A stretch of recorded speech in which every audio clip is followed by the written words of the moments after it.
50 hver bólfiskur sem veiddur við Ísland boðinn upp á fiskmarkaðum. Suðurnesjamenn eru frumkvöðlar í rekstri fiskmarkaða hér á landi og ákváðu strax í upphafi að fara nýjar leiðir í uppboði á fiski á fiskmarkaði Suðurnesja. Áður þekktist aðeins að bjóða upp fisk inni á gólfi en hugmyndir fiskmarkaðs Suðurnesja voru að bjóða upp fisk spriklandi ferskan á sjó þar sem sjómenn tilkynntu veiddan afla með fjarskiptum. Það gekk eftir og hugmyndin var þróuð áfram. Þegar uppboðsferli var tölvuvætt varð reiknistofa fiskmarkaða HF til, en hún heldur utan öll uppboð og sér greiðslumiðlun milli viðskipta aðila. Að jafnaði verið að bjóða upp 400 tonn á dag hjá 26 fiskmarkaðum allt í kringum landið sem fá fiskinn frá allt að 57 löndunarhöfnum. Fiskmarkaður Suðurnesja stór á meðal fiskmarkaða, en hann með starfsstöðvar í Grindavík, Hafnarfirði, Ísafirði, Höfn og Sandgerði þar sem aðal skrifstofa hans Sjónvarp Víkurfrétta tók hús á reiknistofu fiskmarkaða og fiskmarkaði Suðurnesja. Við byrjuðum á því að kynna okkur uppboðsferlið. Ferlið þannig að á hverjum einasta stað sem við erum að vinna á erum við með svokallaðan yfirmann sem heitir stöðvarstjóri og hann situr við símann á morgnana og tekur við fjarskipta upplýsingum af þeim bátum sem eru að sjó og vilja selja í dag og slær inn í tölvukerfi reiknistofunar. Það sem búið að landa og inn í húsi og klárt af stærri bátum eins og útilögubátunum, línubátunum og trollbátunum og annað, það þá tekið inn í hús á morgnana og vigtað og gerðar stærðarprufur, hitameldur allur fiskur hjá fiskmarkaði Suðurnesja síðan 2008 þá tókum við upp gæðakerfi þar sem við hitamelum allan fisk og förum eftir ákveðnu gæðakerfi því áður við setjum það inn í uppboðslýsingarnar hjá reiknistofunni. Síðan korter yfir 12 þá þurfa allar upplýsingar að vera klárar, það sem á að selja í dag.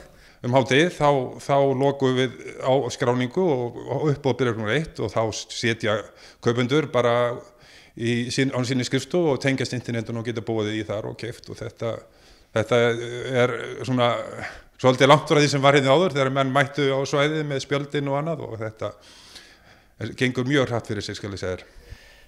Þegar uppboðið komið á stað og byrjað þá eru okkar menn með allar upplýsingar í sínum tölvum frá reiknistofunni, hver keypti og á hvaða verðum og sérstakt kerfi sem heldur utan að prenta út sérstaklega miða að þessi miði á að fara á þetta karnúmer þetta því að það búið að setja það inn í kerfið.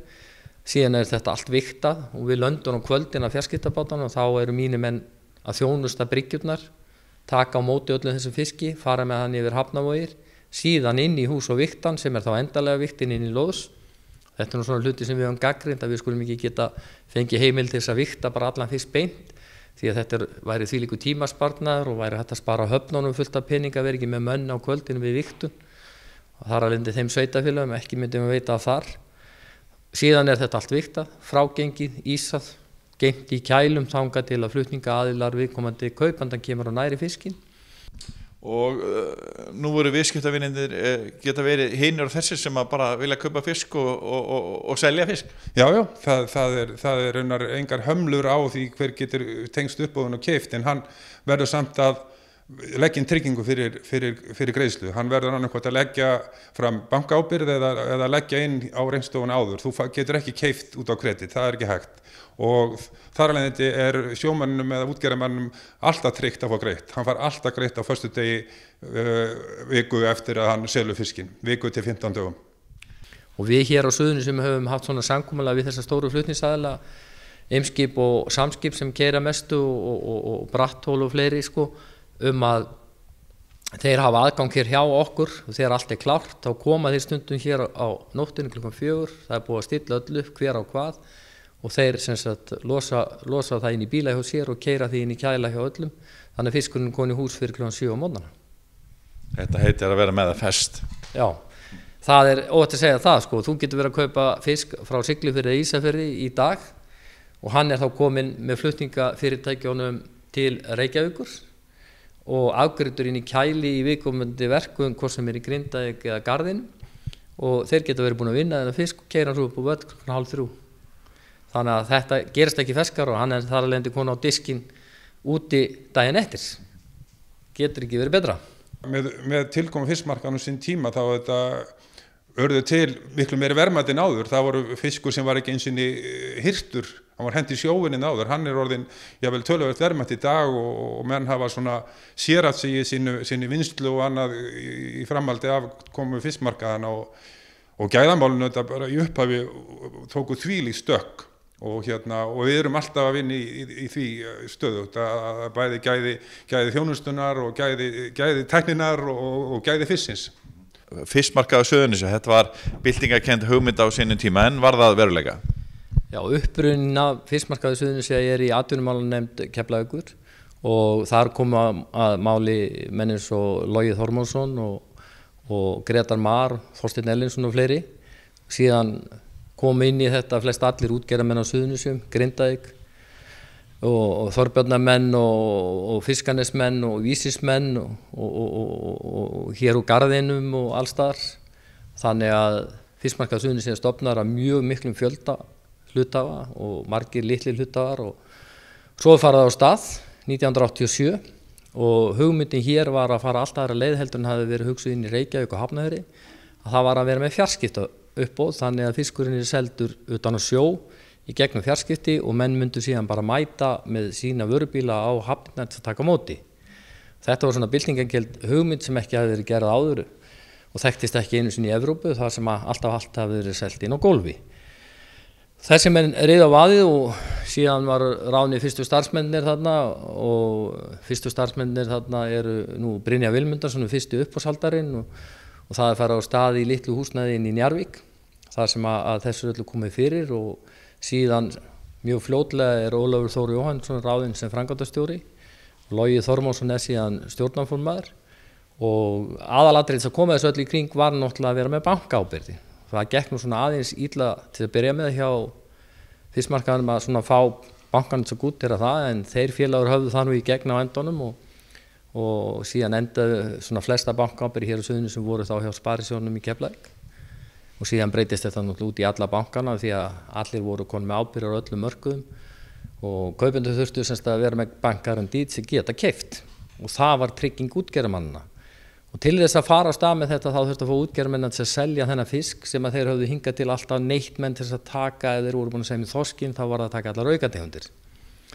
Þá opnaðist þarna líka mikill möguleiki að þarna voru miklu frumkvöðlar í flugi sem Logi Þormónsson var með Tros og Eiríkur Hjartarson og fleiri aðilar hér á Suðurnesjum og þarna opnaðist náttúrulega möguleika til að selja ísúf á hærra verð og annað og uppgjörinn hraðar.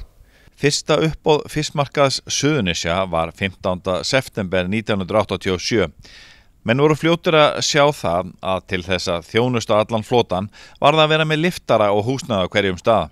Farið var í þá uppbyggingu, fyrst í Sandgerði og svo Grindavík. Aðstaða fiskmarkaðs Suðurnesja í Njarðvík var flutt til Keflavíkur tíma og svo aftur til Njarðvíkur. Síðan þróast þetta, það þarf að búa til tölvukerfi og þessi menn voru mjög hugaðir í því og réðu verkfræðistofu í Reykjavík til þess að búa til tölvukerfi sem hét Tengill og voru mjög forsjálir þar Logi og Ólafur að þeir réðu drengin sem kom frá verkfræðistofunni Ingvar Guðjónsson sem framkvæmdastjóri reiknistofunar og festnam bara hér suður frá og hann var mjög klár tölvumaður og þróaði þetta tölvukerfi Tengill með starfsmönnum fiskmarkaðs Suðurnesja. Þú byrjaði snemma hjá fiskmarkaðnum og ert búin að vera núna bráðum í 3 áratugi. Já, það passar. Ég byrjaði 1988 að vinna reyndar hjá fiskmarkaði Suðurnesja en fiskmarkaðin Suðurnesja stofnaði þetta fyrirtæki 1992 og ég fylgdi því og er búin að vera hérna síðan. Hvað myndirðu nú segja okkur varðandi ótrúlega mikla þróun í sjávarútvegi bara á þessum tíma og leið hefur verið mikil þróun hjá ykkur í fiskmarkaðunum? Já, þetta munum tíðrætt það að þetta bara orðið hátækni iðnaður, fiskvinnsla og þetta svo sem ekki til þess að gera það verra, þetta menn geta stjórna töluvert hvað þeir kaupa og hvað þeir eru að gera og hverju sinni og ég held að það bara, mér finnst bara allt jákvætt í fiskmarkaði og ég held að með því að setja sig mest ekki inn í fiskmarkaðina þá það langkvæmast fyrir bara flesta. Ragnar segir að með stofnun fiskmarkaða hafi fiskvinnslum gefist kostur á meiri sérhæfingu með því að kaupa bara þær tegundir og stærðir sem það þurftu til vinslunar. Upp úr þessu vurðu til fjöldi verkefna bæði hér á Suðurnesjum og höfuðborgarsvæðinu sem gátu sérhæft sig í ákveðnum tegundum, í kola, í ísu, í ufsa, í löngu, keilu og þar fram til göttunum. Og þar fyrir utan náttúrulega opnaði þetta alveg nýjan heim fyrir alla þá sem reka fiskbúðir fyrir landsbyggðina, fyrir höfuðborgarsvæðið að kaupa inn hráefni þarna í staðinn fyrir að vera mættir hér klukkan 5 og 6 á morgnana eða mjög seint á kvöldin að leita sér að fiski í fiskbúðirnar og keyra því sjálfur inn eftir. Þannig að það opnast alveg nýr heimur. Það heldur ég aðal þróun í þessu að það höfðu fleiri aðgang. Fyrstu árin komu kaupendur saman á nokkrum stöðum og héldu á lofti númeruðum spjöldum á uppboðum fiskmarkaðs Suðurnesja á meðan uppboðshaldari þuldi upp kílóa og krónutölur í jafnvel 2 klukkustundir á dag. Síðar var farið í að tölvuvæða uppboðin og þróuð var sérstök uppboðsklukka sem notuð enn í dag. Og þegar við bárum upp fyrstu lausnina hvernig við sáum fyrir okkur klukkuna, við sáum hana fyrir okkur að hún væri bara á netinu. Og menn þyrfti ekki lengur að koma á fiskmarkað en getur bara setið á skrifstofunni og þetta var nú ofta stýristu menn þessar minni fyrirtækja sem voru að mæta og eyða fleiri klukktíma á dag í uppboði.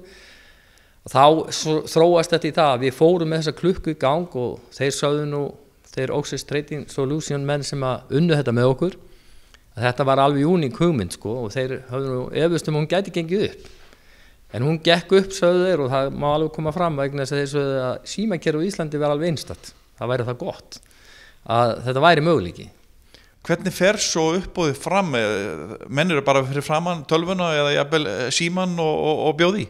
Já, þeir geta ekki bóðið með símanum í dag en það verður breytinga þá í vonandi bara á þessu ári jafnvel eða næsta. En þeir bara sitja fram að tölvuskjáin og fá upplýsingar fiskin sem bóðinur upp hverju sinni og svo í það bara takkan þeir vilja kaupa. Það byrjar að telja uppi, byrjum að telja hátt og svo telja niður og sá sem er tilbúin að kaupa á hæsta verðinu, hann ítir fyrst á takkan og þá fær hann fiskin og þá fer allt af stað og að talandi sjómanni þá getur hann fylgst með uppboðinu, hann getur verið út á sjó ef hann er með tölvutengingu og fylgst með og hann getur í rauntíma séð nákvæmlega á hvað fiskurinn fór bara strax og hann er seldur.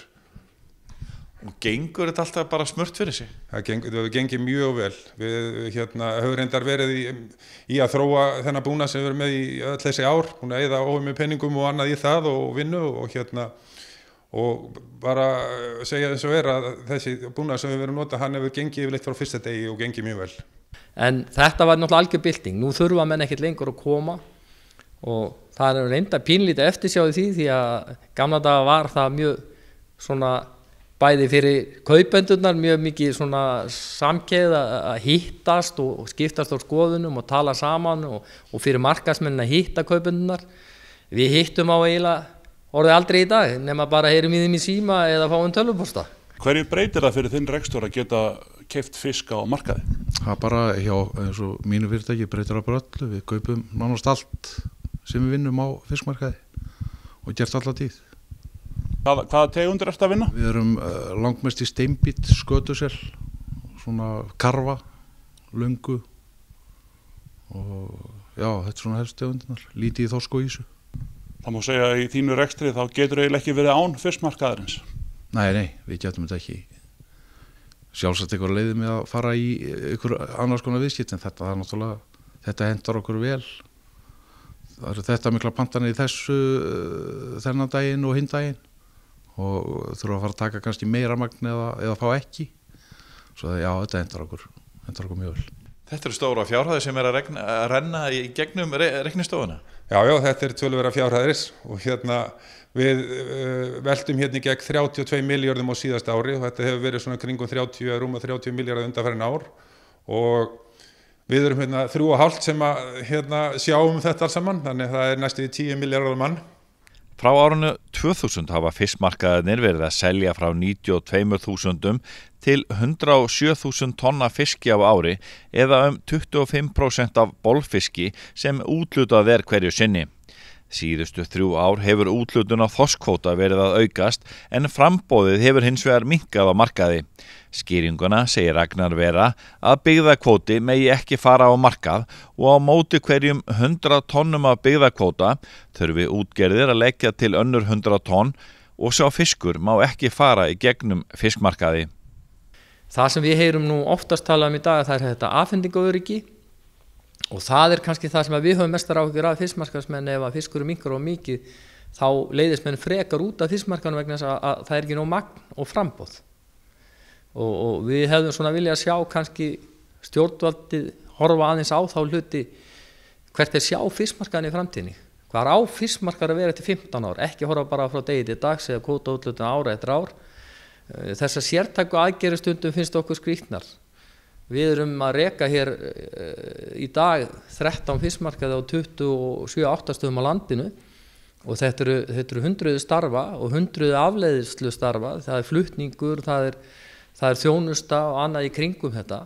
Þannig að þetta skiptir allt verulega miklu máli fyrir ekki bara stóra staði eins og hér ykkur staðar á Suðurnesjum sem er Reykjavík, heldur líka litlu staðina út á landsbyggðinni.